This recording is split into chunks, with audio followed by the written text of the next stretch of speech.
Ahí estamos. Bien. La clase de hoy es para ver la técnica de espectroscopía infrarroja. Como bibliografía para leer el tema, tenemos estos dos libros que están aquí, el Pavia y el Silverstein, que los tengo en PDF, así que cuando les mande el mail con la clase, con el video, con el PDF, les voy a subir, les voy a mandar estos libros también para que los tengan como material de estudio. Cuando hablamos de espectroscopía infrarroja, nos vamos a estar refiriendo a una región del espectro electromagnético, el cual ustedes ya vienen estudiando desde analítica general, que se sitúa en la zona, en la porción del espectro que corresponde justamente a la radiación infrarroja. Entonces nosotros vamos a usar energía de esa zona de frecuencias y de longitudes de onda para poder producir ciertas transiciones, poder registrarlas y así darles una utilidad analítica más orientada hacia la identificación de compuestos que a la cuantificación. La técnica de infrarrojo surge más o menos durante la Segunda Guerra Mundial y hacia finales del siglo XX es como que tuvo su auge porque se pudieron interpretar los resultados que se obtienen con un análisis utilizando esa técnica a partir de un proceso matemático conocido como transformadas de Fourier. Y en función de a eso, nosotros podemos decir o reconocer dos tipos de equipos de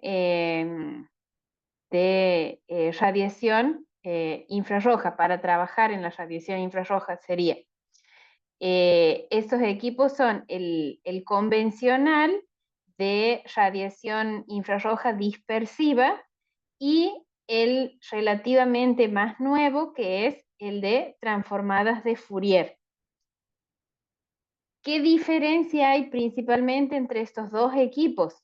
Que en el espectrofotómetro de infrarrojo convencional es de doble haz. Entonces, al mismo tiempo puedo medir la muestra y la referencia o el blanco. En cambio, en el de transformadas de Fourier es de simple haz. Entonces tendría que medir primero la referencia y después la muestra. Aún así, dada esta diferencia, aún así el espectrofotómetro de transformadas de Fourier es muchísimo más rápido que el convencional. Aún teniendo que medir por separado muestra y referencia, lo mismo vale la pena el cambio. ¿Qué es lo que tienen en común? Una fuente de radiación infrarroja que normalmente es un material cerámico. Luego, el haz de radiación se dirige, bueno, en este caso, hacia la muestra y hacia la referencia, desviado por la existencia de espejos. Los espejos del espectrofotómetro convencional son móviles, el del transformadas de Fourier es fijo, y luego la radiación llega a la muestra o a la muestra y a la referencia, y después va a un detector que en ambos casos son termocuplas. Aquí está el detector para el equipo convencional, que distinguen, tienen la capacidad de distinguir las radiaciones que inciden. Cuando entonces separan, cuando en este caso, en el convencional, cuando viene de la muestra y cuando viene de la referencia para hacer la comparación. Y en el caso del de transformada de Fourier, lo que va a hacer el detector es, bueno, primero registrar todas las señales que provengan de la referencia para después en un segundo procedimiento compararlas con las de la muestra. Luego, la información del detector se transmite, bueno, pasa por un amplificador y luego va al sistema de registro, que siempre, como le hemos dicho en varias oportunidades, es una computadora unida al equipo. Aquí hay otra diferencia entre lo que es el espectrofotómetro de transformadas de Fourier y el convencional. La señal que ustedes van a ver o su espectro, la salida sería del análisis, es intensidad o señal analítica en función de frecuencia, número de frecuencia de esa radiación. En cambio, en lo que es el de transformada de Fourier, la salida se llama interferograma y lo que se representa es señal analítica en función del tiempo. Y ese dato no nos estaría siendo útil a nosotros para poder identificar compuestos, ya van a ver bien a qué nos referimos con eso. Necesitamos nosotros el espectro infrarrojo, lo necesitamos con las mismas coordenadas que el convencional. Entonces, a partir de un procesamiento que involucra las transformadas de Fourier, ese interferograma es convertido a un espectro que tiene la misma apariencia que el espectro convencional.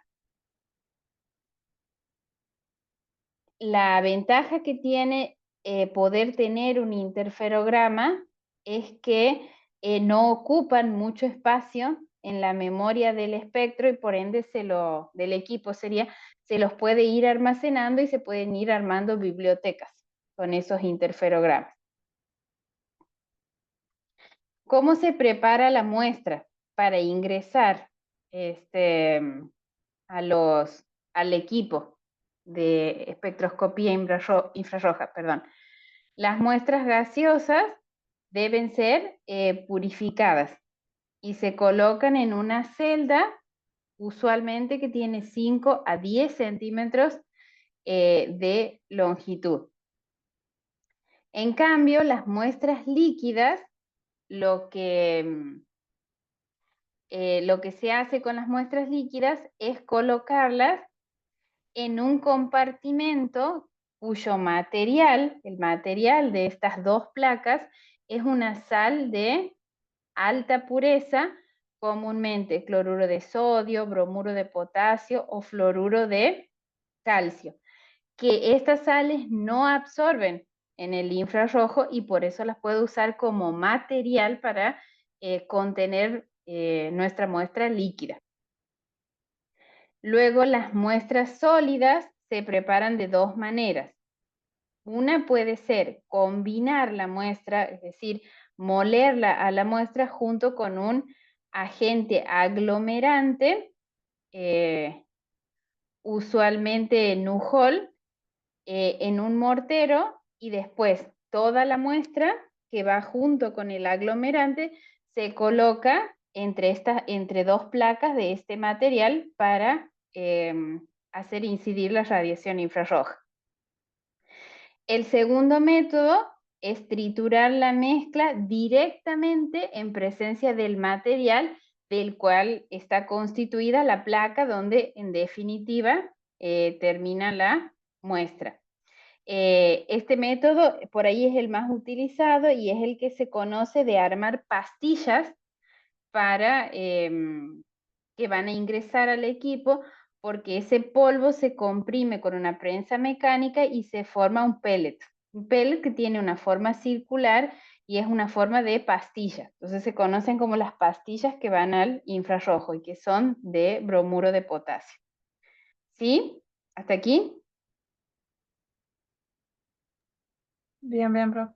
Bien. Nosotros ya hemos visto, cuando hemos estudiado el espectro electromagnético en general, qué puede hacer en una molécula, qué transición puede permitir en una molécula las distintas energías que caracterizan a las distintas zonas del espectro. Entonces nosotros hemos visto que cuando trabajábamos con el UV y el visible se podían producir transiciones de tipo electrónicas. Bueno, con la luz infrarroja, con la radiación infrarroja, la energía no es suficiente para producir transiciones electrónicas, sino que se producen transiciones vibracionales. ¿Y por qué ocurren estas transiciones? Estas transiciones se denominan tensiones. ¿Por qué ocurren? Porque dos átomos que tienen diferente masa están unidos por un determinado enlace, que puede ser simple, doble, triple. El átomo más ligero se aleja más que el átomo más pesado. Por átomo ligero se refiere a átomo más liviano. Entonces, cuando ocurre ese alejamiento o acercamiento también, da por resultado la absorción de energía de la radiación infrarroja y genera un aumento en la frecuencia de vibración. Entonces es un acercamiento o alargamiento similar al que ocurre como si estas dos moléculas estuvieran unidas por un resorte. Profe, no entiendo Sí. hacia dónde se aleja o acerca, No, como en qué dirección. claro, o sea, si se acercan, van las dos para el mismo lado, sería, o sea, para acá y para acá. Y cuando se alejan, el átomo de mayor masa, que sería este el cloro, va en esta dirección y el átomo más liviano, el hidrógeno, va en esta otra dirección. A eso me refiero con que se acercan o se alejan, ¿sí? Bien, bien. Y esa forma que ocurra la transición se conoce como tensión entre las moléculas. Esa tensión puede ser simétrica. ¿Cuándo va a ser simétrica? Por ejemplo, nosotros tenemos aquí el grupo metileno, el carbono unido a dos hidrógenos. Entonces tengo un enlace carbono-hidrógeno para acá y carbono-hidrógeno para acá. Cuando los dos enlaces de carbono-hidrógeno del metileno se contraen o se alargan simultáneamente, o sea, en este caso se alargarían, supóngase por lo que indica la flecha, se alarga este enlace y se alarga este enlace al mismo tiempo. Esa es una tensión simétrica. Y asimétrica, ¿cuándo va a ser? Cuando este enlace carbono-hidrógeno, el hidrógeno se está acercando al carbono, o sea, hay una contracción aquí, y este otro hidrógeno se está alejando del carbono. Aquí hay un alargamiento. Entonces, en ese caso, los procesos son diferentes, entonces la tensión es asimétrica. Cuando la radiación infrarroja incide sobre la molécula, ocasiona este tipo de modo de vibración que se llama tensión, ¿sí? Que sería lo que Sí, profe. ocasiona la transición en el UV o en el visible, que era pasar de un estado de menor energía, un estado electrónico de menor energía, a un estado de mayor energía. Bueno, aquí lo que ocasiona es que ocurran estas tensiones, que son contracciones o alargamientos de enlace, que pueden ser simétricos o asimétricos. Además de el modo de vibración de tensión, que era el alargamiento o contracción de un enlace, cuando incide la radiación, lo otro que puede ocurrir en la molécula son flexiones. ¿Y a qué nos referimos con flexiones? Que en este caso lo que se modifica no es la distancia en el enlace, sino más bien el ángulo de enlace. Entonces, cuando es una flexión simétrica, ¿qué es lo que va a pasar? Estos dos ángulos de enlace van a moverse, sería hacia la misma dirección. Flexión simétrica en el plano o tijereteo, conocido así también, el ángulo de enlace aumenta o disminuye porque los dos átomos de los extremos, estos dos, se acercan o se alejan entre ellos. O nos acercamos los dos o bien nos alejamos los dos. Entonces eso sería flexión simétrica en el plano. ¿Y qué sería la asimétrica? O balanceo, como dice aquí. Un ángulo de enlace, ¿qué es lo que va a hacer? Va a querer como achicarse, o sea, va a ir hacia el interior, y el otro ángulo va a hacer lo contrario. Pero siempre manteniéndose los átomos en el mismo plano. ¿Por qué les digo esto? Porque también puede haber flexiones simétricas y asimétricas, pero cambiando de plano.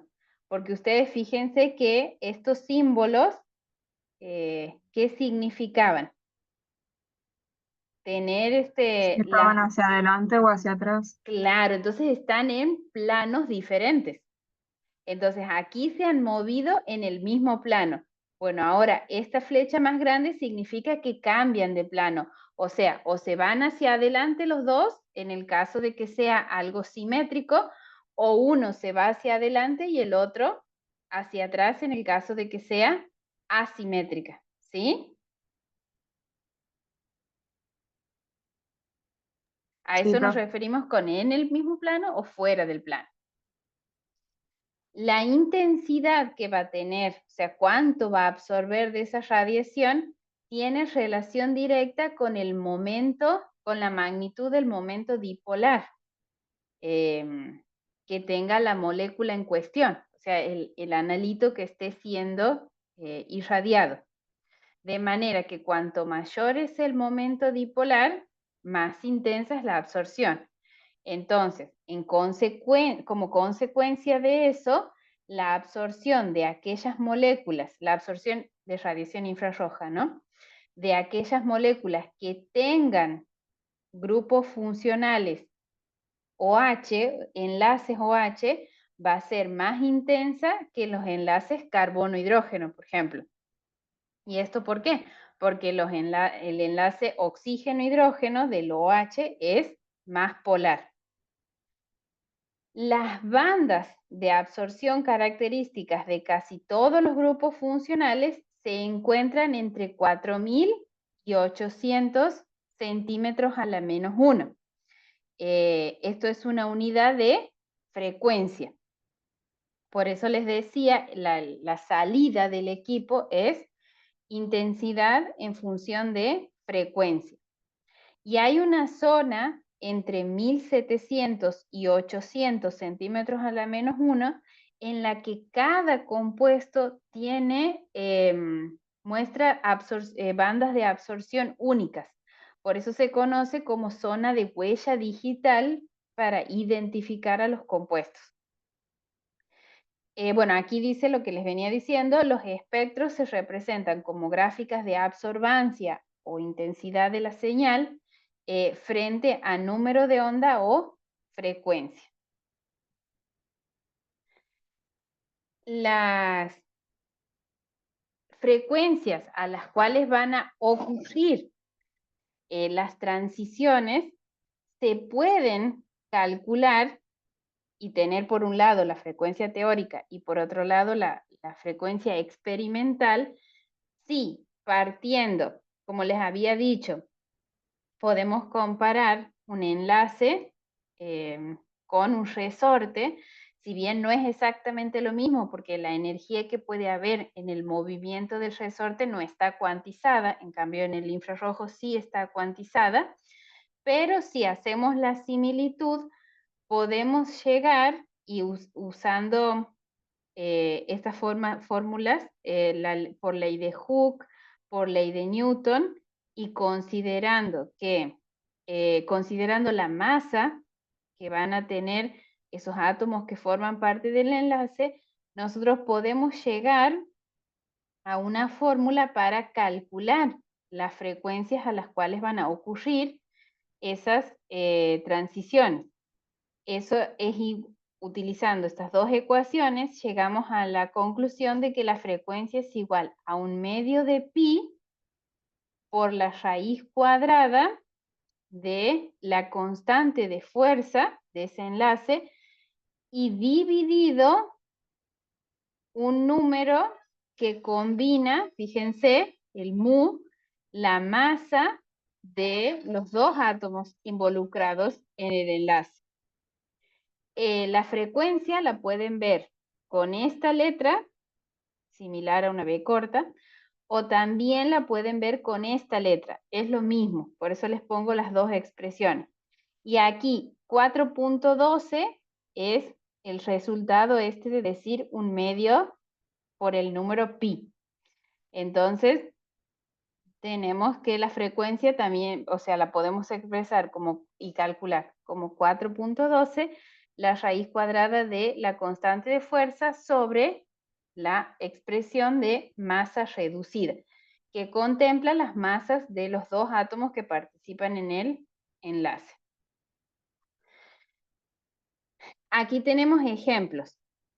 Si nosotros queremos calcular la frecuencia de vibración de este doble enlace carbono-carbono, ¿qué es lo que tenemos que conocer? La constante de fuerza del enlace y la masa reducida.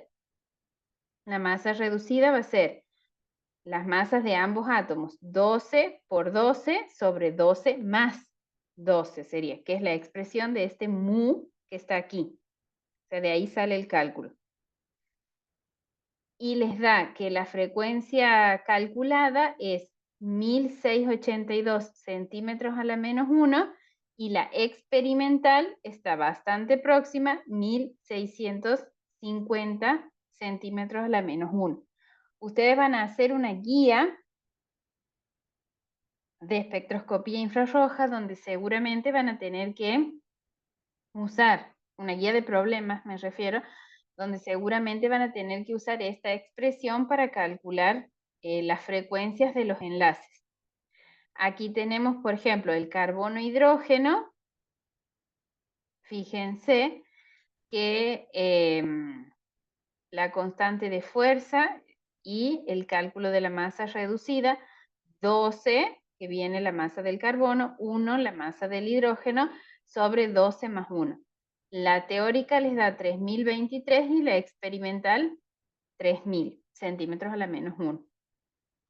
Y si a este átomo de hidrógeno lo reemplazamos por un deuterio, ya la masa va a ser 2, cambia de 1 para 2, y también hay proximidad entre la frecuencia calculada y la frecuencia experimental. A partir del cálculo y luego de corroborar esos cálculos, se llegan a tablas de este tipo donde están representadas las frecuencias a las cuales se observan las transiciones vibracionales características de determinados grupos funcionales. Por ejemplo, el doble enlace, pero que forma parte de un anillo aromático, o sea, el sistema pi de un anillo aromático, tiene una transición característica entre 1500 y 1600 centímetros la menos 1. Y tiene además una intensidad fuerte. Entonces es una banda que si una molécula tiene, un analito, perdón, tiene en su estructura molecular un anillo aromático, sí o sí se tendría que observar esta banda en el espectro y es una herramienta para decir, en este analito tiene en su molécula un anillo aromático, ¿sí? ¿Ese es el tamaño de la banda, profe? No, esa es la frecuencia a la cual ocurre. Ah, El bien. tamaño más o menos está dado por la intensidad. Ahora les muestro espectros. Miren, esta es la apariencia de un espectro de infrarrojo. Fíjense que tienen porcentaje de transmitancia, que si ustedes hacen menos el logaritmo van a sacar absorbancia, en función, aquí no se ve bien, pero es en función de la frecuencia. Entonces, si hablamos de un aldehído, como el pentanal, ¿qué es lo que tiene ese aldehído? O sea, esa molécula, ¿qué grupo funcional tiene? Tiene el grupo carbonilo y lo tiene a su vez en una zona de terminal, sería en un carbono del extremo. Entonces, esta banda intensa que ocurre aproximadamente, esta banda intensa, a esta me refiero, esta banda que ocurre a 1725 centímetros a la menos 1, se debe a la presencia del estiramiento carbono, del estiramiento del enlace carbono-oxígeno de este grupo carbonilo. Entonces, nosotros tenemos un espectro, vemos esta banda a 1725 y así de intensa, decimos en la molécula hay un grupo carbonilo. Ese grupo carbonilo, como ustedes saben de química orgánica, puede provenir de un aldehído, en caso de que el grupo carbonilo sea terminal, o puede provenir de una cetona. ¿Hay alguna herramienta que la espectroscopía infrarroja nos dé para decir si se trata de un aldehído o de una cetona? Sí, este que está aquí. A 2790, la banda de el alargamiento del enlace carbono-hidrógeno, pero ¿de quién? Del hidrógeno unido al carbono terminal, que es el que tiene el grupo carbonilo. Entonces, si nosotros vemos esta banda, pero no vemos esta, hay un grupo carbonilo que proviene de una cetona. Y si encontramos las dos bandas, el grupo carbonilo proviene de un aldehído. ¿Sí? Sí, Entonces, infrarrojo es más una herramienta para identificar compuestos que para cuantificar, sería. Aquí tenemos el ácido pentanoico. ¿Qué tiene el ácido pentanoico?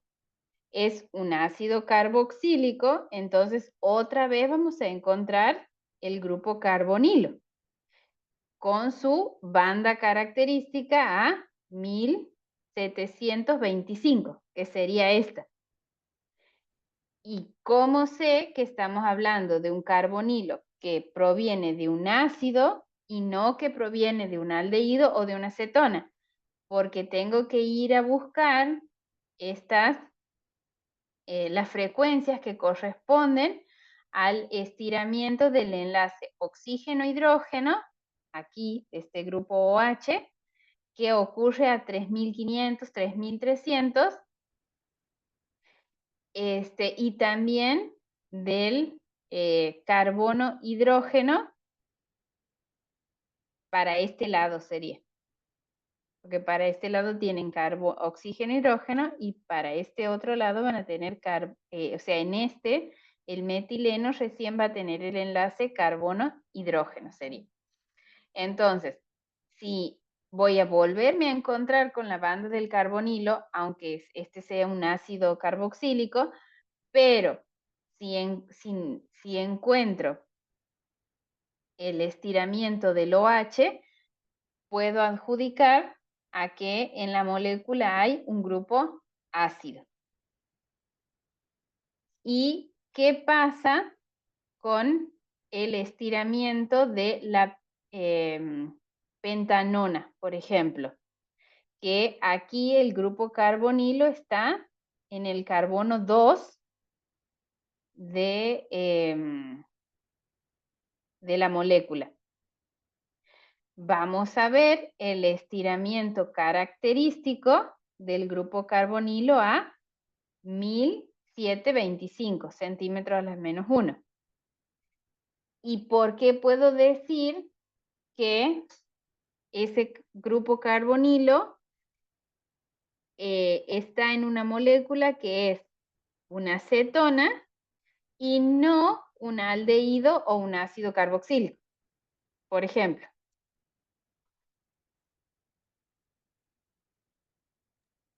Porque no tiene la banda en los 2700 del hidrógeno, del carbono terminal del... Exactamente, muy bien. Fíjense que aquí, fíjense la apariencia que tiene esta banda, o sea, todo este conjunto, fíjense que ahí se la ve muy bien a la banda del hidrógeno del carbono terminal.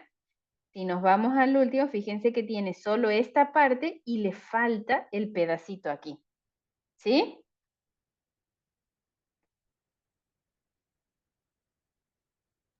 Sí, profe. Y el Bien. hecho de que ahí dice que aparece a los 1700 y no exactamente en 1725, ¿es por una aproximación o porque se corrió un poco la banda? Las bandas pueden correrse así como por el entorno de la molécula. En este caso, el entorno funcional, que no es lo mismo que el grupo carbonilo esté en un aldehído que en una acetona, y también también le llamemos entorno a la presencia del solvente con el cual estén trabajando. Eso también puede producir leves cambios en las frecuencias a las que tienen que aparecer. Y en lugar de ser 1725, como habíamos dicho hace rato, esta apareció a 1700. Sí, sí, por el entorno molecular puede correrse un poquito, pero fíjense que tampoco es que se corre mucho. No es que pasó a 1500, No, digamos. apenita, por eso quería Apenita. saber si se debía a algo o si era una aproximación. Claro, al entorno que tiene tanto como molécula o en la muestra o con el solvente también. Por cualquiera de esos factores pueden ocurrir esos pequeños cambios. ¿Qué hemos visto hasta ahora? Hemos visto un aldehído, una acetona, y hemos visto un ácido carboxílico. Ahora veamos un alcohol. El hexanol, por ejemplo, tiene su banda ancha a 3500 centímetros a la menos 1. Que fíjense que es la misma banda que estaba aquí en el ácido carboxílico, porque en realidad el enlace que se está estirando es del mismo grupo funcional. ¿Cuál es la diferencia? Que en este caso está complementado con esta pequeña banda que se debe al estiramiento carbono-hidrógeno, y en el alcohol no, en el alcohol está más limpia. Y, por ejemplo, aquí yo digo que tengo un grupo funcional OH. ¿Por qué puedo decir que se debe a un alcohol y no, por ejemplo, a que este OH forma parte de un grupo de ácido carboxílico, de un grupo ácido, por ejemplo? Porque no está el grupo carbonilo. porque no está por acá más o menos, 1700, 1725, la intensa banda del grupo carbonilo, ¿sí?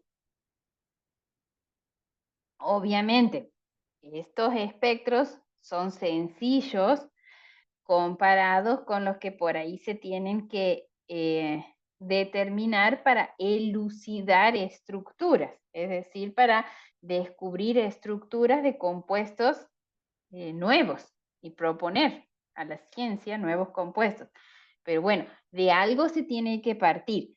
Y ustedes, lo que pretendo hoy es que vean cómo se hace, no que se vuelvan expertos en interpretar espectros infrarrojos, ¿sí? Bien, profe. Aquí, por ejemplo, tenemos otros grupos funcionales, la neopentilamina. ¿Qué bandas tienen? 3400 y 3300 debido al estiramiento nitrógeno-hidrógeno. Y fíjense que aquí es como que un poco se empiezan a mezclar las cosas, porque 3400, 3300 y tiene esta apariencia. Es como que eso también uno va fijando la apariencia que van teniendo los espectros, porque fíjense, no está muy lejos de 3500 lo que era el del OH, pero aquí está diferente en sí el espectro. Entonces, como que a eso también va ajustando el ojo. Fíjense aquí, en 3400, 3500. Tienes como, no sé, como si fueran dos picos y aquí tiene uno solo.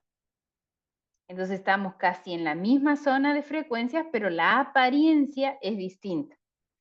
Uno va ajustando también su mirada hacia eso. Recién hablamos de los compuestos aromáticos. ¿Qué tienen los compuestos aromáticos? Dice que tienen absorbancias características debido al sistema pi y esas absorbancias aparecen inmediatamente por encima de los 3000 centímetros a la -1, o sea, aquí, son estas que están aquí, inmediatamente por encima, y por otra parte, entre 1000 y 800 aparecen bandas, fíjense, que dependen del grado de sustitución del anillo. Entonces, eso también nos va a dar herramientas para ver con qué molécula o identificar cuál es el analito que está presente en nuestra muestra.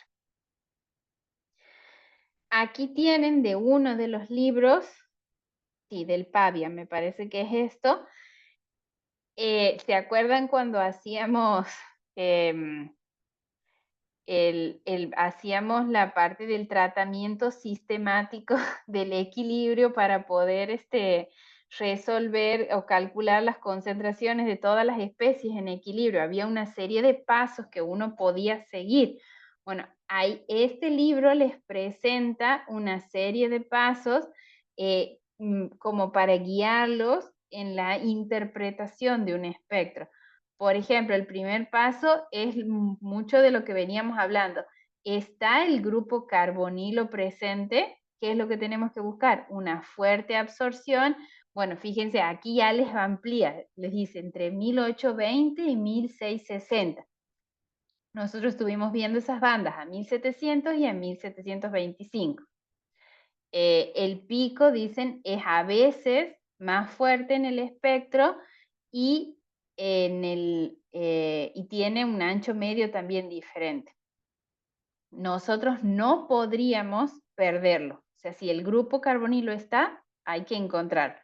Bueno, y así les dice cómo tendrían que ir haciendo la lectura la lectura y análisis de un espectro infrarrojo para saber de qué compuesto se trata. ¿Sí? Esa era la última.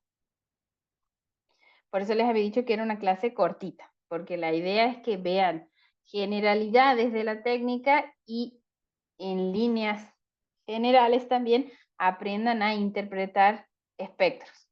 o vean cómo es que se los interpreta, ¿sí? Prácticas son esas Sí, dos que profe. vimos de frecuencia. En la guía puede haber algunas preguntas y también si vamos a cálculo, por cálculo de las frecuencias. La Bien, profe bien. Mariana es la que les da la guía. Yo de todas maneras ahora les voy a pasar mi clase para que ella termine de contrastar que haya coherencia entre la teoría y la práctica, sería.